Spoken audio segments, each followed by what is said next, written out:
Buenas tardes, bendiciones familias, familias del pacto, familias del eterno. Bendecido fin de semana, bendecida tarde. Hoy estaremos estudiando la parashá número 23, recordando que es una porción semanal en la cual comprende el ciclo de lectura de la Torá. Por acá les saluda la evangelista Yusneiri Gómez. El título de la parashá de esta semana es Pekudei, que significa cuentas de. Estaremos estudiando el segundo libro de Reyes, capítulo 11, del versículo 17 al capítulo 12, versículo 17. Para que entendamos lo sucedido en el capítulo 11, 17 de Segunda de Reyes, vamos a retroceder un poco a el capítulo 10, versículo 11 al 14, para que podamos comprender un poco más el capítulo 11 y 12. Dice así: mató entonces Jehú a todos los que habían quedado en la casa de Acab en Jezreel, a todos sus príncipes, a todos sus familiares y a todos sus sacerdotes, hasta que no quedó ninguno. Luego se levantó de allí para ir a Samaria, y en el camino llegó a una casa de Esquileo, de pastores, y allí halló a los hermanos de Ocosías, rey de Judá, y les dijo: ¿quiénes sois vosotros? Y ellos dijeron: somos hermanos de Ocosías, y hemos venido a saludar a los hijos del rey y los hijos de la reina. Entonces él dijo: prendedlos vivos. Y después que lo tomaron vivo, lo degollaron junto al pozo de la casa de Esquileo, 42 varones sin dejar ninguno de ellos.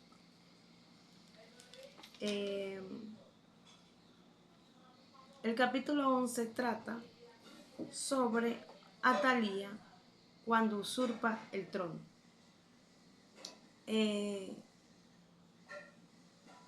Atalía era la madre de Ocosías. Ella se encargó de acabar con toda la casa real, toda la descendencia real, porque recordemos que por mandamiento de Jehová hereda el trono, es el de la descendencia, el que le sigue cuando muere es rey. Entonces ella maquinó y dijo: si aquí no hay familia real, descendencia real, me toca a mí gobernar, sentarme en el trono. Pero dice que allí había una hermana de Ocosías y ella escondió a Joás, que era hijo de Ocosías. Ella lo esconde y dice que lo ocultó de Atalía y de su ama, a él y a su ama, en la cámara de dormir, y de esta manera ella no lo pudo matar porque no lo encontró. Relata la historia que transcurrieron 6 años del ocultamiento de Joás y que ella, Atalía, reinó sobre el país. Luego, en el 7º año, envió Joiada y tomó jefes de centenas, capitanes y gente de la guardia, y los metió consigo en la casa de Jehová, e hizo con ellos alianza, juramentándolos en la casa de Jehová, y le mostró el hijo de rey.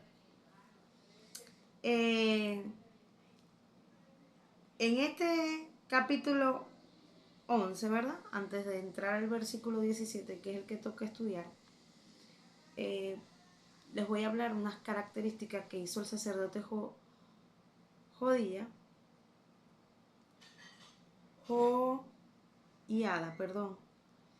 Él fue un estratega para poder vencer a Atalía y que pudiera gobernar el que realmente le tocaba usar el trono. Él fue estratega, él estudió cómo él podía vencer a Atalía, por supuesto con la ayuda de Jehová, que fue el que lo guió.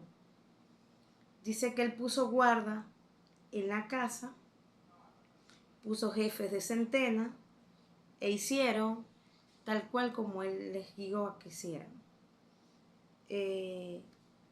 Colocó del lado derecho de la casa, al lado izquierdo, junto al altar de Jehová,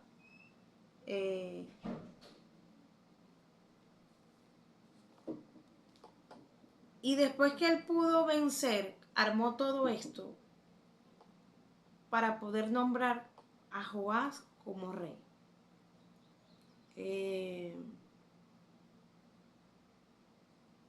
Había una costumbre muy clara que se hacía en el pueblo, y era que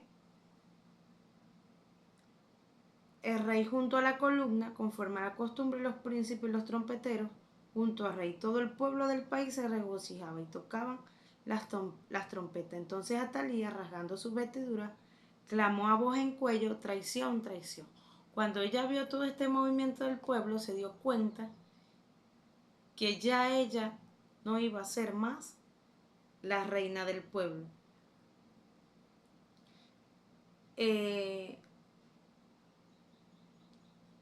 Joiada envió al ejército a que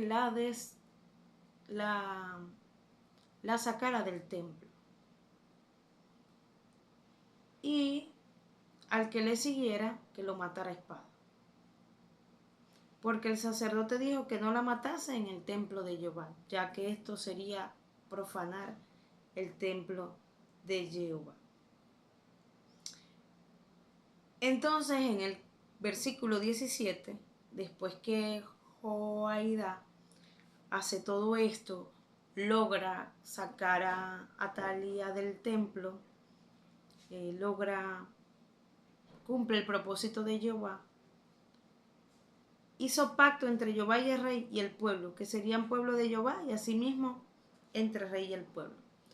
¿Por qué? Porque el pueblo, con el reinado de Atalía, ella no adoraba a Jehová, ella adoraba era a Moab, a Baal, perdón, y ahí se hacían sacrificios. Entonces era rescatar el templo y hacer la purificación del mismo con un rey que adorara a Jehová.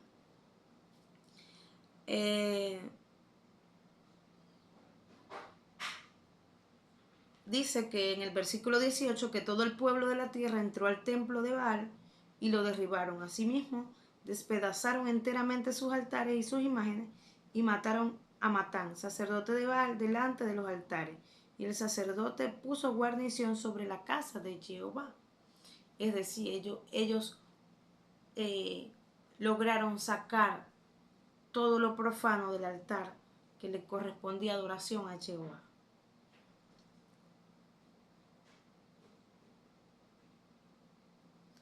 Entonces dice que todo el pueblo, en el versículo 20, todo el pueblo de la tierra se regocijó y la ciudad estuvo en reposo, habiendo sido Atalía muerta a espada junto a la casa del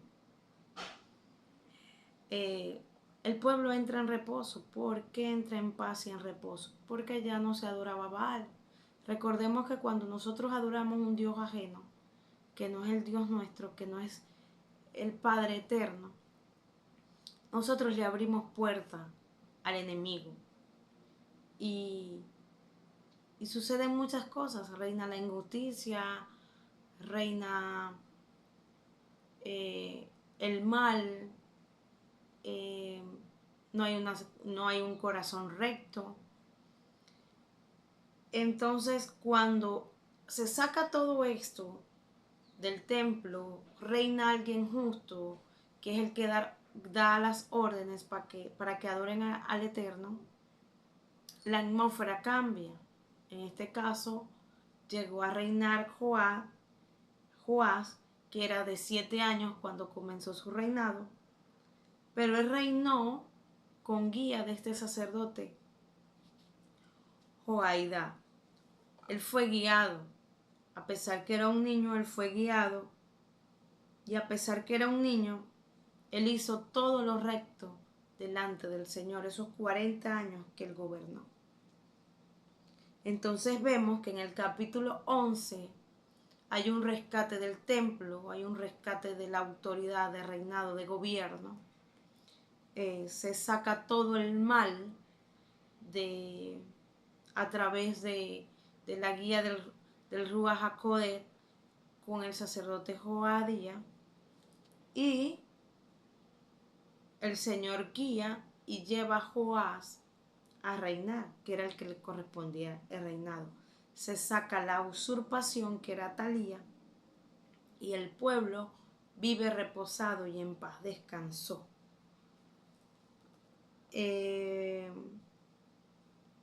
Seguimos en el capítulo 12. Dice que a pesar de, en el versículo 3, con todo eso, los lugares altos no se quitaron, porque el pueblo aún sacrificaba y quemaba incienso en los lugares altos. Es decir, todavía habían personas, igual cuando el Señor rescata, nos saca de lo más profundo, siempre hay como secuelas en nuestros corazones de inclinarnos al mal, y era lo que hacía. Había quedado una parte de ese pueblo contaminado que aún iba a sacrificar en los lugares altos a Baal.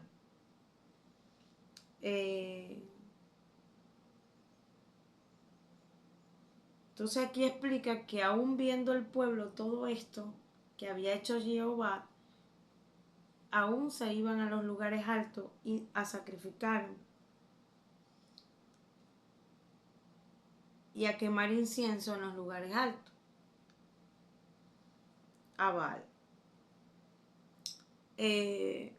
Luego de esto, Joá establece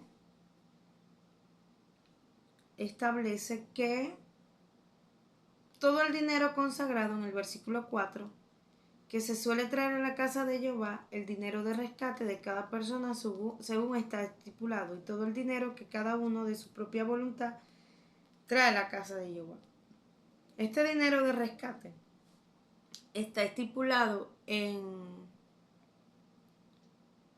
el capítulo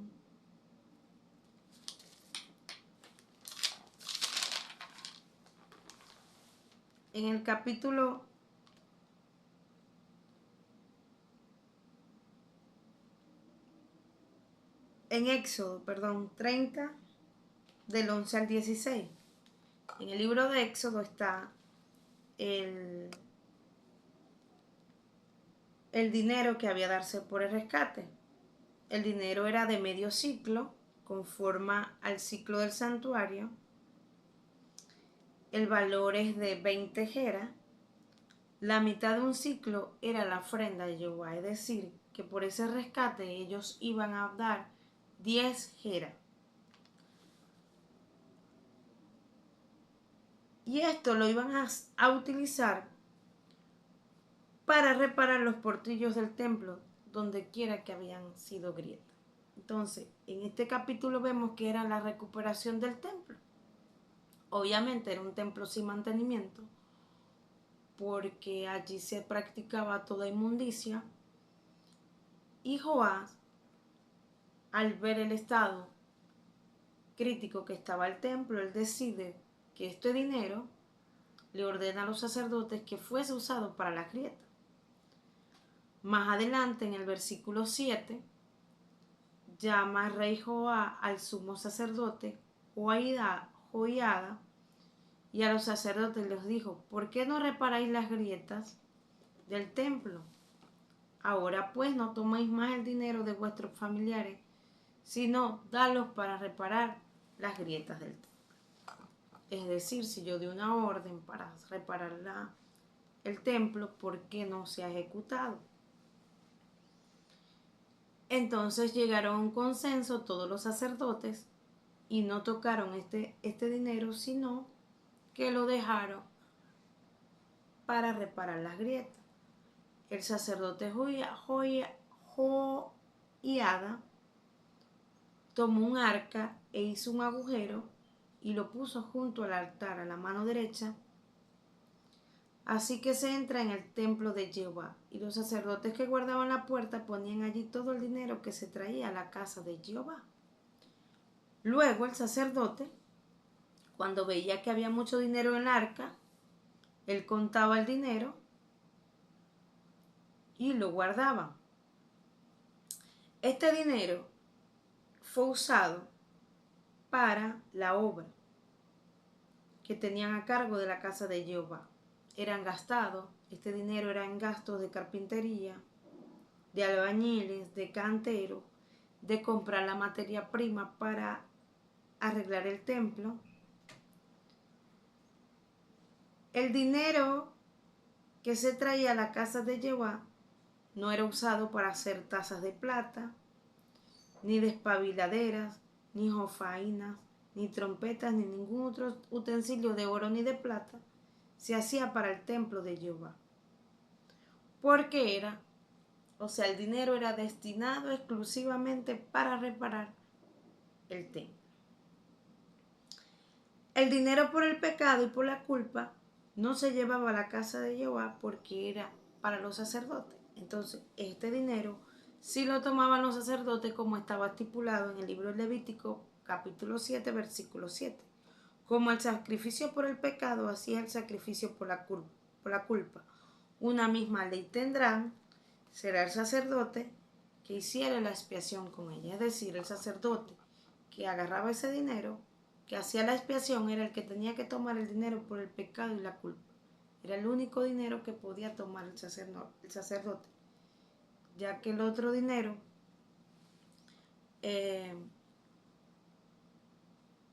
era tomado para reparar el templo y para pagarle a los trabajadores la mano de obra. Este capítulo termina en el versículo 17, donde dice: entonces subió Hazael, rey de Siria, y peleó contra Gai, y la tomó, y se propuso Hazael subir contra Jerusalén. Más adelante dice que el sacerdote, el rey Joab, fue asesinado, que conspiraron contra él, lo asesinaron. Allí culminó el reinado del libro de Joab. Pero este capítulo 23 nos deja grandes enseñanzas, como por ejemplo, ¿qué hacemos nosotros cada día por limpiarnos, purificarnos, sacar lo profano y lo malo de nuestras vidas para que el Señor, ¿qué hacemos nosotros para limpiar el templo de Jehová cada día y que Él pueda habitar en nosotros? También dice acá en este capítulo 12 que el rey cumplió con todo lo estipulado que estaba en la ley. ¿Qué estamos haciendo nosotros para cumplir con lo que el Señor nos ha devengado, nos ha dado, nos ha confiado en nuestras manos? ¿Qué hacemos nosotros cada día? ¿Cuál es nuestro esfuerzo? ¿Cómo estamos? ¿Qué estrategias estamos estudiando, planificando para lograr que se dé eso que el Señor nos ha entregado cada día a nosotros?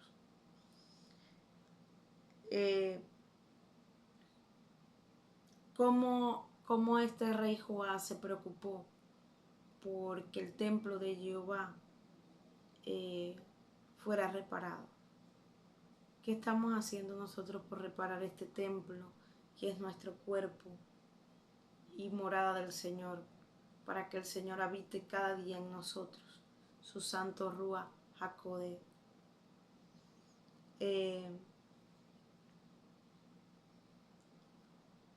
Además, le estamos buscando cada día para que Él nos guíe, nos dé las herramientas que necesitamos nosotros para este tiempo.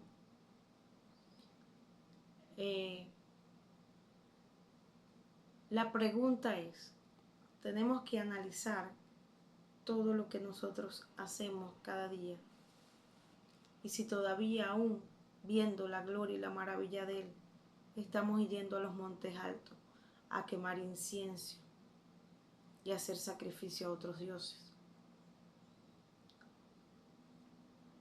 Entonces, este es un libro, una porción de la Torá, esta Haftará, para que nosotros meditemos en nuestras vidas cada día, si estamos siendo instrumento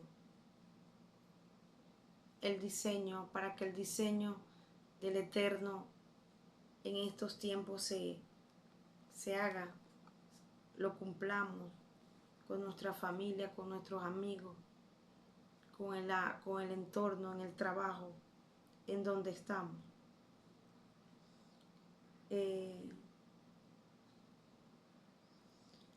También el capítulo 11 nos deja una gran enseñanza. Dice que cuando todo lo malo, esta reina dejó de gobernar, el pueblo vivió en reposo. Cuando se practica la justicia del Eterno, podemos vivir en reposo, podemos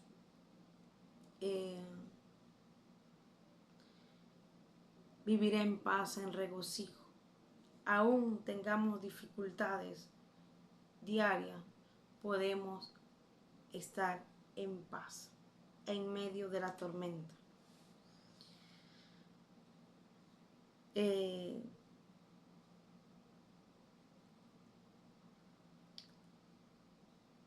A pesar de todo lo que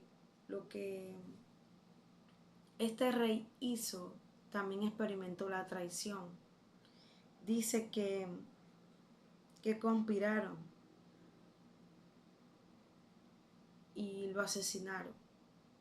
Muchas veces también por hacer lo que el Señor nos devenga, nos demanda,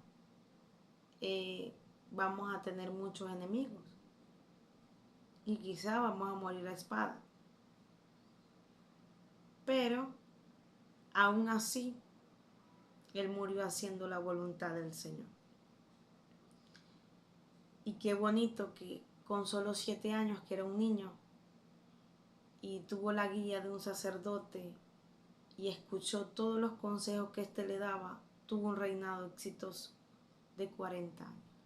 Qué hermoso escuchar el consejo de nuestros pastores, de esa persona que nos está guiando, de esa persona que envía al Señor a que nos dé un consejo. Qué bonito es tomarlo y hacerlo.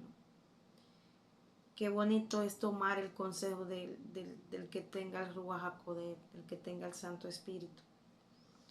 Y que este consejo nos alivie nuestras cargas,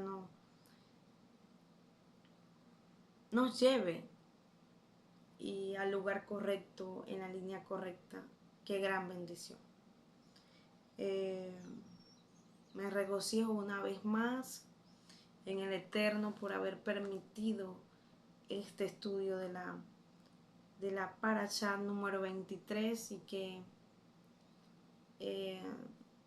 ministre una palabra tan hermosa para estos tiempos, para que no desistamos, para que sepamos que el enemigo tiene muchas tramas en contra de nosotros, los que lo servimos a Jehová, pero con todo y esto su Santo Espíritu siempre nos va a dar lineamientos estratégicos para vencer al enemigo.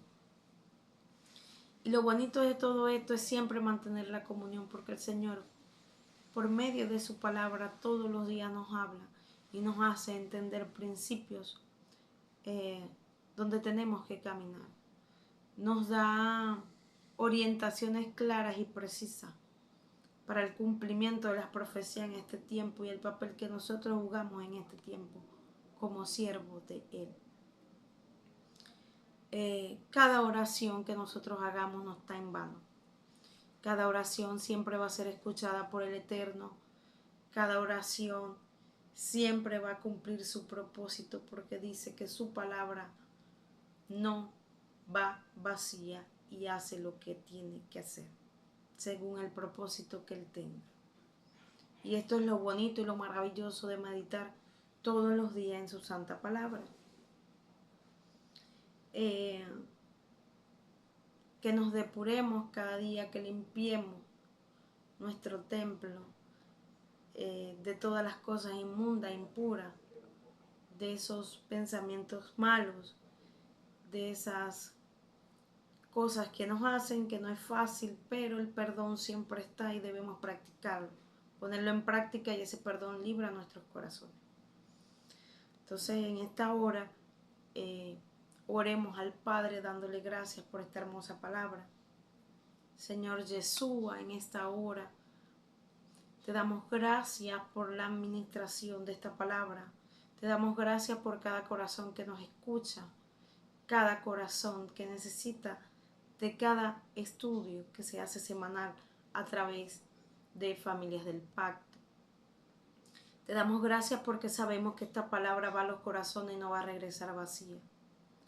Sabemos que siempre, cada día vamos a buscar tu rostro para purificar tu templo y hacer que se cumpla tu propósito y tu diseño en nuestras vidas. Señor, gracias por mantenernos en pie, a pesar de que el enemigo venga contra ímpetu, que venga con ímpetu en contra de nosotros, pero tú siempre levantas banderas de victoria en nosotros. Señor, te damos gracias por cada persona que nos mira a través de esta pantalla, de este canal, Señor. Gracias por esta plataforma, que también es un canal para transmitir tu mensaje. Te damos gracias en esta hermosa tarde, Señor. Gracias por esta hermosa palabra y gracias por cada persona que le das el don de la vida. Gracias, Señor, porque cada día que hagamos tu voluntad y seamos hacedores de tu palabra, tu nombre se glorificará en esta tierra. Y ya no seremos de maldición, sino seremos de bendición. Y la tierra será bendita por causa de nosotros. Cada vez que hagamos tu voluntad y cumplamos con tu propósito, la tierra sanará y nos dará el fruto de la tierra. Gracias, Padre amado, por esta hermosa porción de la palabra. Nos vemos en otra oportunidad. Les saludo con la bendición del Eterno, que esta semana todos sus proyectos los pongan en sus manos y tengan éxito. Tengan un feliz inicio de semana y que nunca dejen de mirar y de clamar al que todo lo puede. El único que nos puede ayudar en todo es el Eterno. Fuera de Él no hay nada que hacer. Ponemos cada día de nuestro trabajo que nos libre de todo mal y peligro y toda perturbación del enemigo. Cada día que vamos al trabajo, a los lugares que vayamos, el Señor nos cubra, nos proteja, con la diestra de su justicia nos sostenga. En el nombre de Yeshua HaMashiach. Se despide de ustedes la evangelista Yunairi Gómez. Hasta una próxima oportunidad. Que el Eterno les bendiga grandemente y que cumplan ustedes el propósito que tenga para cada uno de nosotros. En el nombre de Yeshua, amén y amén.